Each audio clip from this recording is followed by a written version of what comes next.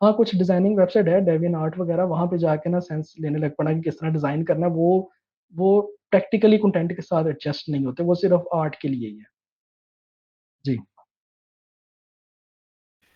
Sir Elementor पे responsive नहीं होता क्या? हाँ, ये साथ साथ उन्होंने सवाल पूछा था, मैंने देखा था, मैंने दिखा दिया उन्हें कि रिस्पॉन्सिव हो जाता है। फाइनल पे मैंने वही अच्छा। दिखाया था। जी। अच्छा, एडसेंस के बारे में आप कुछ कहना चाहेंगे? एडसेंस का मुझे लिटरली कोई एक्सपीरियंस नहीं है, लेकिन पता सारा है, क्योंकि एक बिजी होने की वजह से मैं उधर कर नहीं पा रहा एडसेंस वगैरह। तो एडसेंस हर कोई चाहता है कि उधर से कमाए।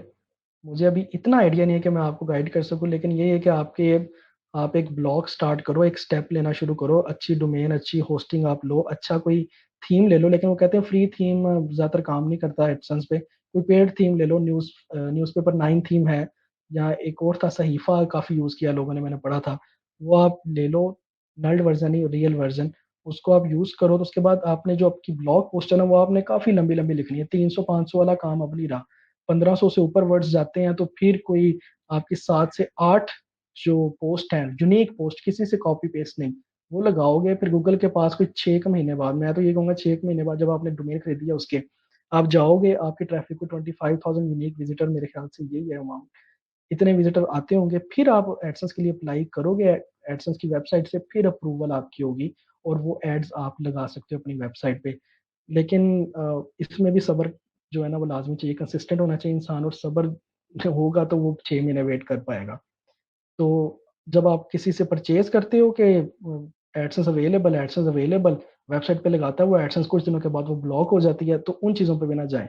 मैं अक्सर ये ग्रुप्स में देखता हूँ, बहुत ज़्यादा स्कैम होते हैं, तो काइंडली उनसे बच के रहें, खुद मेहनत करें तो फिर ज़्यादा बेस्ट है। जी। सर हमें जो है थीम और प्लगइन हमें बाय करना पड़ता है कि क्लाइंट बाय करता है? सर स्टार्ट में ये आपके ऊपर है, वही बात दोबारा से, कम्युनिकेशन स्किल्स के ऊपर है। अगर आप प्रॉपरली कम्युनिकेट कर सकते हो तो क्लाइंट को आप ये कह सकते हो, सर वेबसाइट है जी $50 की, $50 में मैं आपको बना दूंगा, अगर आप थीम परचेज करेंगे तो।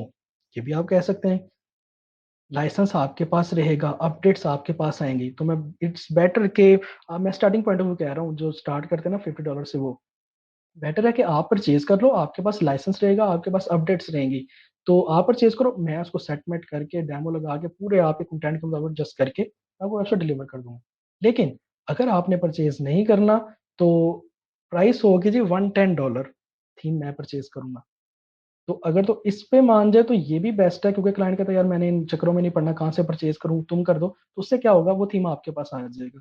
और अगर वो थीम बिना लाइसेंस के चल जाता है, तो आप और क्लाइंट को भी आप वो लगा सकते हो, क्योंकि जो वर्डप्रेस के जितने भी थीम्स वगैरह होते हैं सारे, जीपीएल शायद होता है नाम, वो लाइसेंस पे होते हैं, तो वो आप यूज कर सकते हो। ऑल दो के अब सिर्फ सपोर्ट आपको एक ही डोमेन पे मिलेगी जिसके लिए आपने वो थीम परचेज किया होगा, बाकी आप लगा जितनी मर्जी वेबसाइट पे सकते हो, आपने खुद परचेज किया है तो अगर तो क्लाइंट मान जाता है तो ठीक है, अगर क्लाइंट कहता है नहीं, तो फिर आप उन्हें कह सकते हो कि मैं अस्ट्रा और एलिमेंटर के साथ आपको जो है ना कस्टम वेबसाइट डिजाइन करके दे सकता हूँ फ्री प्लगइन्स के साथ, तो उस पर भी वो मान सकता है। और आप ये भी कह सकते हो फ्री प्लगइन्स प्रॉपरली अपडेट होते रहेंगे, ये नहीं है कि नॉन अपडेटेड होंगे, तो वो मान जाते हैं। आपने सिर्फ अपनी कम्युनिकेशन स्किल्स अच्छे करके उसके साथ डिस्कस करना है। ये नहीं कहना कि उसने एक बात कह दी है तो बस उसी पे रहना, सर वो कहते हैं कि सर उसने ये कह दिया तो बस यही होना। मैं क्या भाई, उसको मोल्ड करो, वो मोल्ड हो जाते हैं, वो भी इंसान है, कोई बैठे नहीं हुए। तो उससे आपने सिर्फ बात करनी है। तो जैसे आप आपका जो वे होगा उसके मुताबिक आप थीम वगैरह उससे निकलवा सकते हो, या खुद वगैरह आप कर सकते हो। जी। अच्छा, पेमेंट इंटीग्रेशन के बारे में आप कुछ कहना चाहेंगे?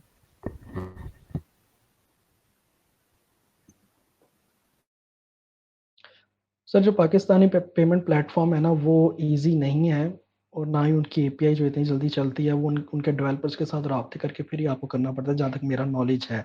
अगर आपने पाकिस्तान में करना है तो पाकिस्तान में सिंपली कैश ऑन डिलीवरी ही चल रहा है। बाकी ये जो इजी पैसा, जैज़ कैश है, अभी उस लेवल पे नहीं है कि वो कॉमर्स वगैरह के साथ इंटीग्रेशन, आप सिर्फ एक लिंक दो और वो हो जाए। तो इसके लिए आपको अगर यही करवा रही है आपकी कंपनी और आपका इजी पैसा के साथ ताल्लुक है, क्योंकि अभी तो वो दे ही बिजनेस वालों को रही है ना, इजी पैसा और जैज़ वाले बिजनेस जो है बड़े, उनको ही वो इंटीग्रेशन अलाउ कर रही है, तो उनके डेव के साथ मिलकर ही आपको करना पड़ेगा।